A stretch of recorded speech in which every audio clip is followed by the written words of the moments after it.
Question number 37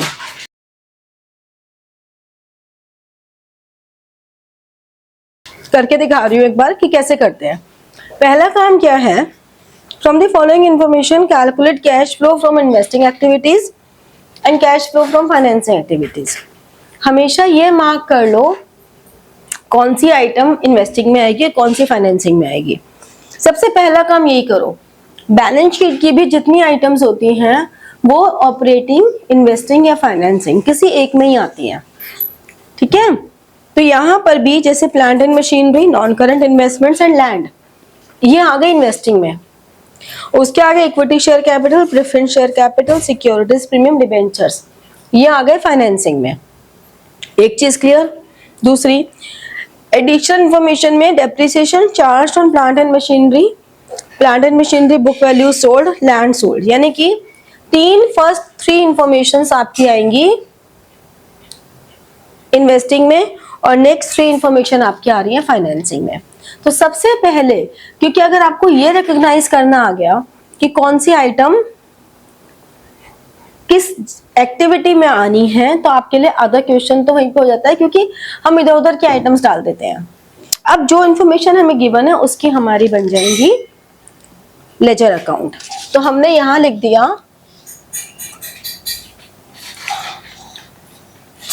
cash flow from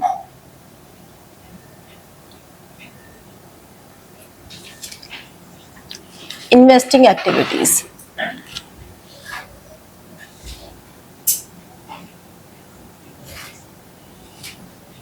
ठीक है, उसके लिए हमारे पास working notes,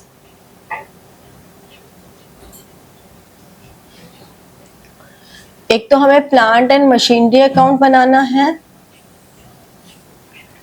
plant and machinery का ओपनिंग बैलेंस यहां आएगा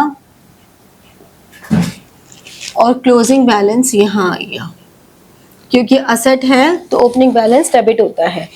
ठीक है, ओपनिंग बैलेंस है 850 और क्लोजिंग बैलेंस है 10। ठीक है, फिर डेप्रिसिएशन 50,000,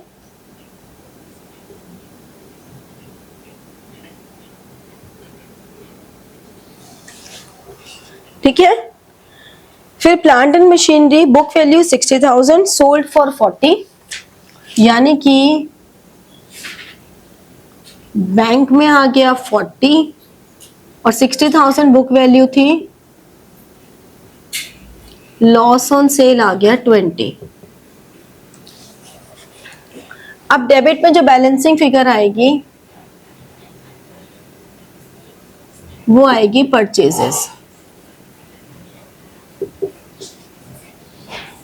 तो ये कितना हो गया टोटल इधर का, 11,10,000। ठीक है, इधर का टोटल आ गया 11,10,000 और उसमें से 850 माइनस कर दिया तो कितना आ गया, 2,60,000।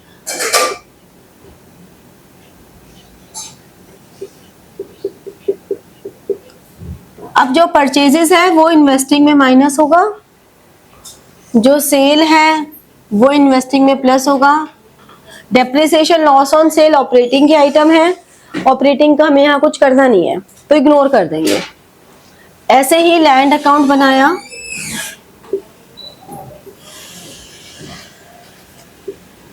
To balance BD by balance CD. कितना कितना है, 2 लाख एंड 1 लाख।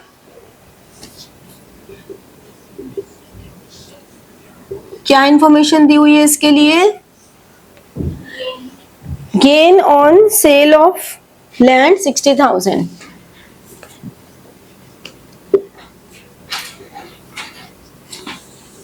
कितना था 60।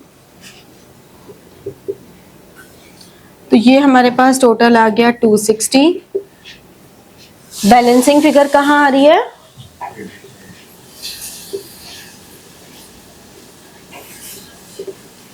ये आ गई सेल 160 जो कि इन्वेस्टिंग में प्लस होगा। अब इन्वेस्टिंग में हमें क्या क्या मिल गया, यहां मिला purchase of plant and machinery 260, sale of plant and machinery 40। जो माइनस के आइटम है उन्हें ब्रैकेट में लिखो, उससे आपकी टोटलिंग इजी हो जाती है करनी, मिस्टेक नहीं होती। फिर सेल ऑफ लैंड 160, ठीक है। और सेकेंड आइटम हमें दी हुई है नॉन करंट इन्वेस्टमेंट्स 40 से 1 लाख हो गई, तो इंक्रीज हो रही है, तो परचेज हो गई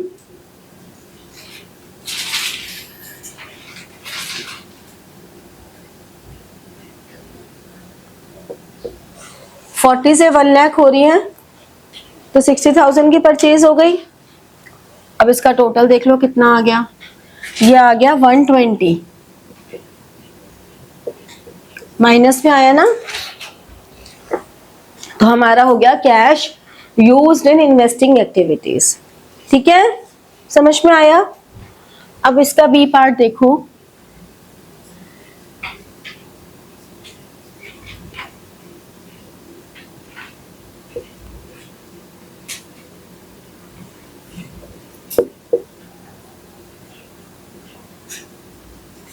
cash flow from financing activities. इसमें क्या क्या आएगा, इक्विटी शेयर कैपिटल 20 से 30 लाख हो रहे हैं और नीचे सिक्योरिटीज प्रीमियम भी इंक्रीज हो रहा है। इससे ये पता लग रहा है कि जो हमने शेयर्स इशू किए हैं वो प्रीमियम पे इशू किए हैं। ठीक है, तो हम लिखेंगे proceeds from issue of equity shares. कितनी, 20 से 30 है तो 10 लाख तो ये,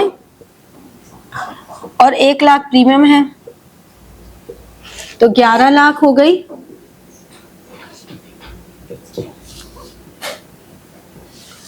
इसके बाद प्रेफरेंस शेयर कैपिटल 2 से 1 लाख हो गई, 1 लाख कम हो रही है, मतलब पेमेंट कर रहे हैं हम, तो हम कहेंगे रिडेम्पशन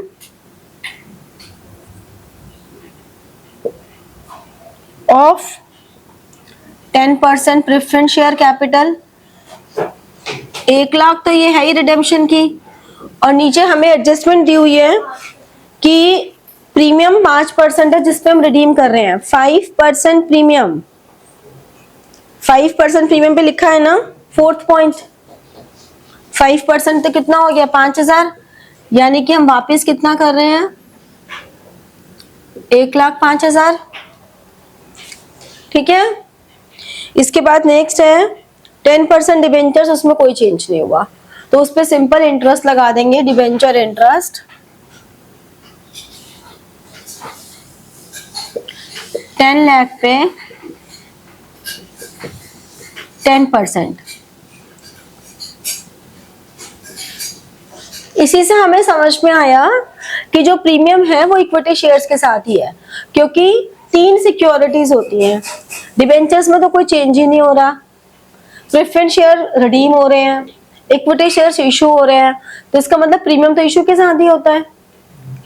और हमें लिखा भी है कि प्रेफरेंस शेयर जो रिडीम हो रहे हैं वो रिडेम्पशन हम प्रीमियम पे कर रहे हैं। वो हो गई सारी बातें। अब देखो पहले 3 पॉइंट क्लियर हो गए, तो अब ये हमारे पास सारी आइटम्स आ गई। इन आइटम्स का हम निकालेंगे, 11 में से 2,05,000 माइनस करेंगे तो कितना आएगा, 1 लाख। ये आ गया cash flow from financing activity. समझ में आया। हमने इक्विटी और प्रेफरेंस डिविडेंड को कुछ नहीं किया, क्योंकि equity and preference dividend last year के नील थे और करंट ईयर का दिया था, और करंट ईयर के डिविडेंड का कोई ट्रीटमेंट नहीं करते। क्या चीज नहीं, उसमें लिखा है डिविडेंड नील है लास्ट ईयर का। क्वेश्चन देखो मिल गया ना, dividend on equity shares and preference shares for the year ended 31 March 2022 was nil, तो प्रीवियस ईयर का नील था। ठीक है, समझ में आया। चल हाँ जी। तो मैं क्वेश्चन नंबर 44 विद एडजस्टमेंट आपको करके दिखा रही हूँ।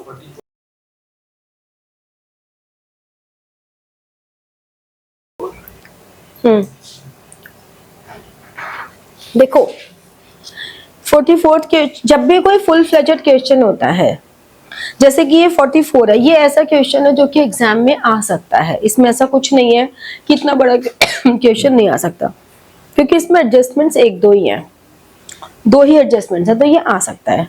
ठीक है, जैसे कि पूरी बैलेंस शीट की जो फिगर्स हैं, वो पूरी बैलेंस शीट की फिगर्स या तो ऑपरेटिंग में आएंगी या इन्वेस्टिंग में या फाइनेंसिंग में। ठीक है, तो इसलिए वो तो कोई कंफ्यूजन ही नहीं है। आप सबसे पहले चाहो तो पेंसिल लेकर अपने सारी फिगर्स के नीचे लिख लो। जैसे कि आपके पास शेयर कैपिटल है financing, reserve and surplus operating, long term borrowings financing, current liabilities operating, फिर नॉन करंट एसेट्स इन्वेस्टिंग और करंट एसेट्स ऑपरेटिंग। ऐसे करके आपने देख लिया। फिर नीचे आपको एडिशनल लोन और टैक्स दो एडजस्टमेंट्स दिए हैं, और ऊपर भी देखो प्रोविजन फॉर टैक्स दिया है।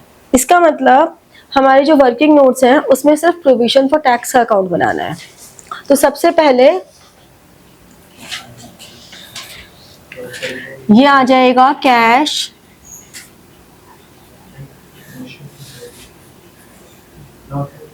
Flow statement AS3 revised of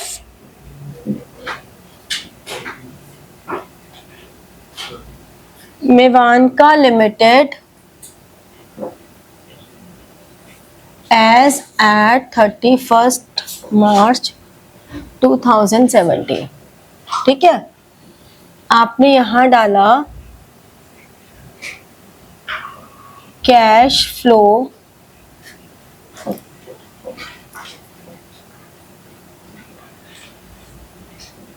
from operating activities.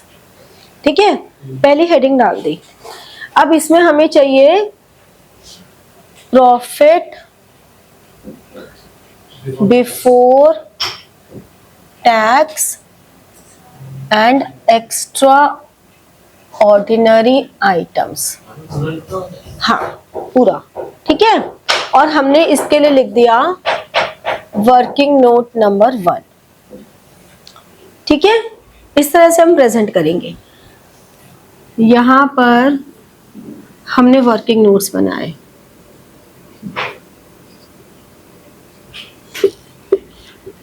Working notes में सबसे पहला नेट प्रॉफिट।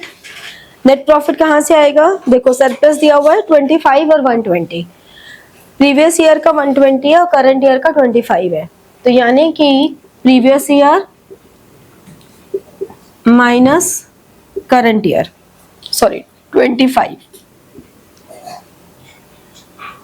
120 माइनस 25, तो ये कितना हो गया?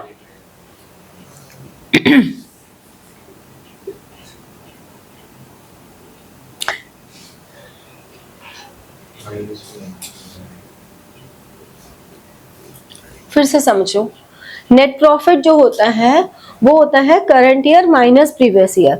करंट ईयर का है 25 माइनस 120, तो ये आ गया नेगेटिव में।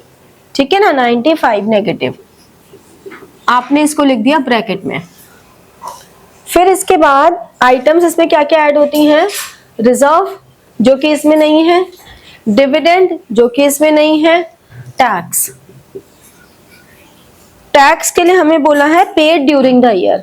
अब अगर पेड ड्यूरिंग द ईयर है तो प्रोविजन फॉर टैक्स अकाउंट बनाएंगे बाय ओपनिंग बैलेंस और टू क्लोजिंग बैलेंस। ठीक है, जब भी कोई एडजस्टमेंट दिया तो अकाउंट बनाएंगे। प्रोविजन फॉर टैक्स का हमें दिया है 70 एंड 68,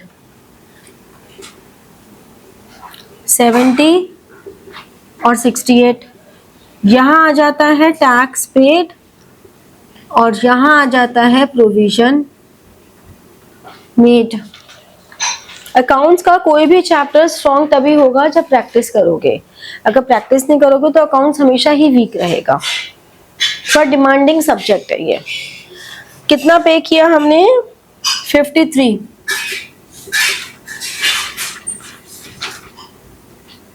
121 माइनस 70 कितना बन गया? 51। बैलेंसिंग फिगर 51, ठीक है, जो कि हमने यहां पर ऐड कर दिया। अब अगर 95 नेगेटिव है और 51 पॉजिटिव है तो आंसर क्या आएगा? 44 नेगेटिव, जो कि हमने यहां लिख दिया।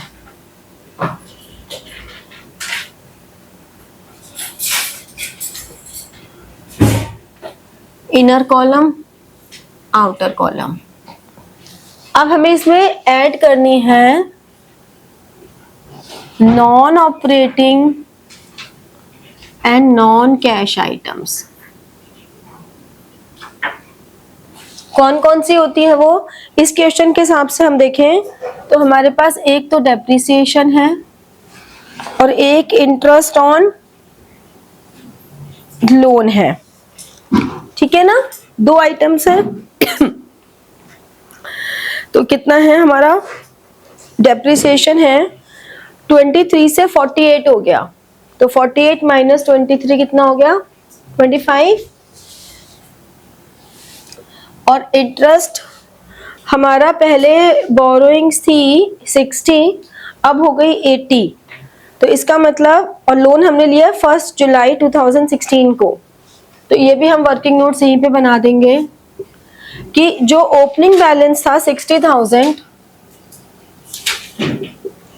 उस पर कितना परसेंट? 10%, तो 3 महीने का। और जो क्लोजिंग बैलेंस है 80,000, उस पे 10%, 9 मंथ्स का। समझे?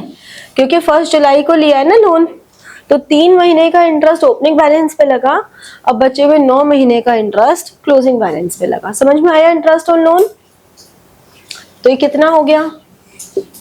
1500, और ये कितना हो गया? 6000, तो 7500। तो ये आ जाएगा टोटल 25 और 7500, इसको माइनस कर दिया 44 में से, कितना हो गया ये आएगा ऑपरेटिंग प्रॉफिट। ऐड करने के लिए कुछ है ही नहीं हमारे पास, कोई भी नॉन ऑपरेटिंग इनकम नहीं है इस क्वेश्चन में। अगर कोई भी इस तरह की इनकम नहीं होती तो जरूरी नहीं है हेडिंग्स लिखना, आप उसे स्किप भी कर सकते हो, ठीक है। तो अब ये आ गया operating profit before adjustment of working capital. कितना आ रहा है ये? 25, 44, ये हो गया 5, 19, 12, 11, 500 नेगेटिव, है ना? समझे? अब इसमें ऐड क्या क्या करना होता है? Increase in current liabilities and decrease in current assets. तो करंट लायबिलिटीज में हमने देखा हमारे पास है ट्रेड पेबल्स, एक ही आइटम है, और वो ट्रेड पेबल्स हमारे डिक्रीज हो रहे हैं, तो यहाँ कुछ नहीं आएगा। असेट्स के पास आते हैं, असेट्स में इन्वेंट्रीज इंक्रीज हो रही है, यहाँ नहीं आएंगी। ट्रेड रिसीवेबल्स डिक्रीज हो रहे हैं, तो हमने लिखा डिक्रीज इन ट्रेड रिसीवेबल्स। कितने से हो रहे हैं? 65 से 51, कितने हो गए? 14। फिर नेक्स्ट आ जाओ कैश एंड कैश इक्विवेलेंट्स, उसको भी इग्नोर कर देंगे। अदर करंट एसेट्स, हमें मेंशन नहीं है कि अदर करंट एसेट्स क्या हैं। अगर कुछ भी मेंशन नहीं होता तो अदर करंट एसेट्स को हम प्रीपेड एक्सपेंसेस में मान लेते हैं, तो ये डिक्रीज हो रहे हैं ना।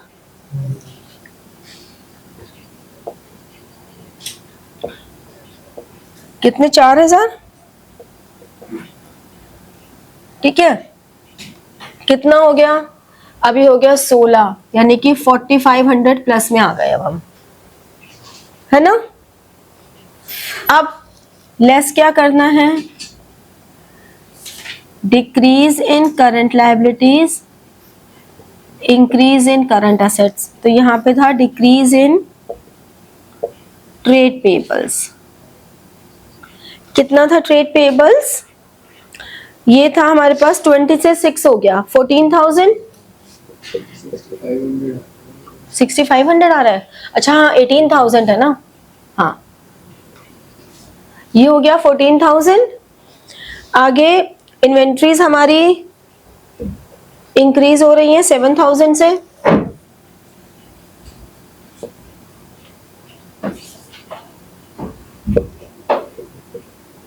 ये आ गया। ये दो आइटम है माइनस के। इसके बाद एक बार क्रॉस चेक कर लो कि ट्रेड रिसीवेबल्स भी हो गए, अदर करंट असेट्स भी हो गए, ऊपर से ट्रेड पेबल्स भी हो गए, शॉर्ट टर्म प्रोविजंस भी हमने कंसिडर कर लिया टैक्स की फॉर्म में, तो सब कुछ हो गया। डेप्रिसिएशन भी कर लिया, इंटरेस्ट ऑन लोन पे कर लिया, यानी कि ऑपरेटिंग की सारी आइटम्स कर ली हमने। ठीक है, अब इसका अमाउंट कितना आया? ये आ गया 14,500।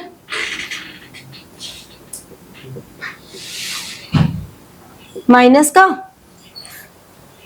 ठीक है, इसे हम कहेंगे operating cash flow from operating activities.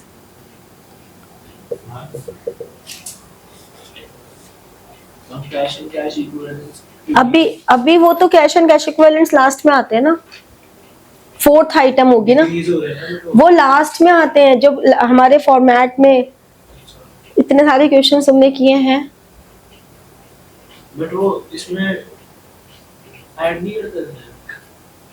तुमने तो लास्ट इलस्ट्रेशन तक करी थी, तुमने बताया, तो उसमें कैश एंड कैश इक्विवेलेंट्स कहाँ आते हैं पता नहीं चला।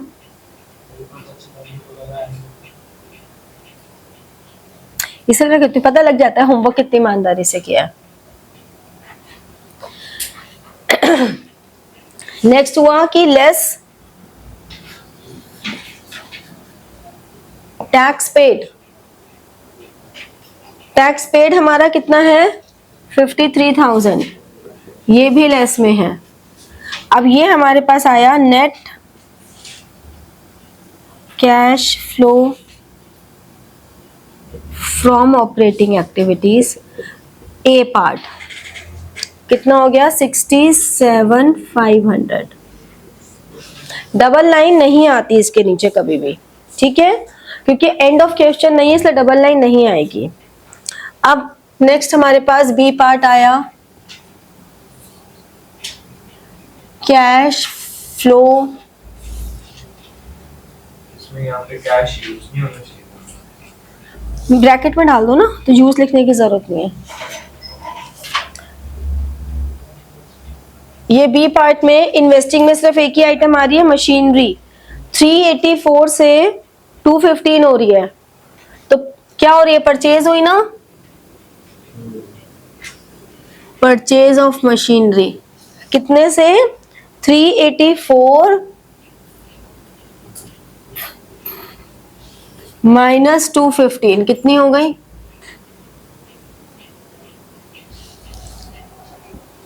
ये हो गई 80, 80, 169। प्लांट प्रॉपर्टी प्लांट का एक ही तो बात है बेटा, प्रॉपर्टी प्लांट एंड इक्विपमेंट में एक ही तो आइटम है, उसी का तो देखो नोट्स टू अकाउंट नीचे दिया हुआ है 4th नंबर का, मशीनरी। ये हमारे पास बी वैल्यू हो गई। फिर सी,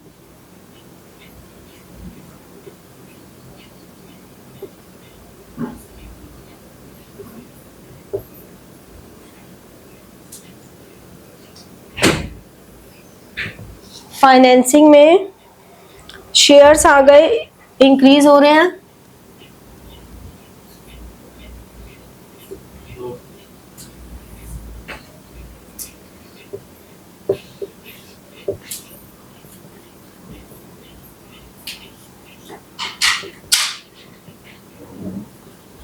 अब जब तीनों को ऐड करेंगे, हम कहेंगे net increase in cash and cash equivalents. 67,500 ये नेगेटिव का है, 169 नेगेटिव का है, तो ये हो गया 236,500, इसमें से 2 लाख माइनस किया तो 36,500 नेगेटिव। इसमें हम ऐड करेंगे opening balance of cash and cash equivalents. तो opening balance of cash and cash equivalents हमारे पास है 49।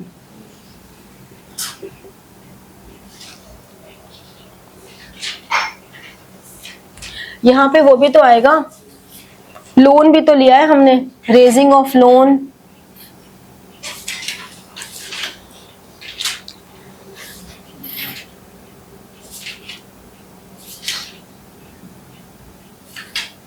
एक बार दोबारा से बताती हूँ। Proceeds from issue of shares 2 lakh है, फिर next raising of loan, loan कितने का लिया है हमने, लोन हमारे पास हो गया 60 से 80 और इंटरेस्ट पेड 7,500, ये हो गया 212,500 सी वैल्यू। फिर हम लिखेंगे net increase in cash and cash equivalents, हमारे पास आया 67,500 प्लस 169 इज 236,500 माइनस 212,500, तो ये आ गया 24 नेगेटिव का। इसमें हमने ऐड कर दिया opening balance of cash and cash equivalents. कितना है opening balance of cash and cash equivalents, कितना है बेटा 49। तो ये हमारे पास 25 क्लोजिंग बैलेंस आ गया। अगर ये सही आ गया तो इसका मतलब हमने जितनी मेहनत की है वो पूरी मेहनत सार्थक हुई।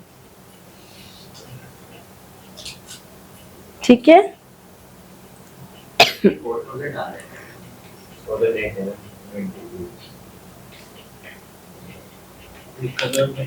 समझ में आया। तो ये ऐसा क्वेश्चन है, तुम्हें इतनी प्रैक्टिस करनी है कि ये जो क्वेश्चन हमने अभी किया है ये क्वेश्चन आपका 10 मिनट से ज्यादा नहीं लगे। आपको प्रैक्टिस का लेवल वो अचीव करना है। ये मैंने आपको एक माइलस्टोन बताया कि आपको प्रैक्टिस इतनी करनी है, आपको समझ में आ गया, समझ में आने के बावजूद भी आपको प्रैक्टिस करनी है स्पीड बढ़ाने के लिए, क्योंकि एक्यूरेसी और स्पीड दोनों बहुत जरूरी है। जो बुक में लास्ट के क्वेश्चंस हैं, चाहे वो इलस्ट्रेशंस हो और चाहे वो बैक क्वेश्चंस हैं, वैसे एग्जाम में नहीं आते हैं। कंप्लीटली एग्रीड, उतने बड़े क्वेश्चंस एग्जाम में नहीं आते हैं जिसमें 5-5 एडजस्टमेंट्स हैं। बट हाँ,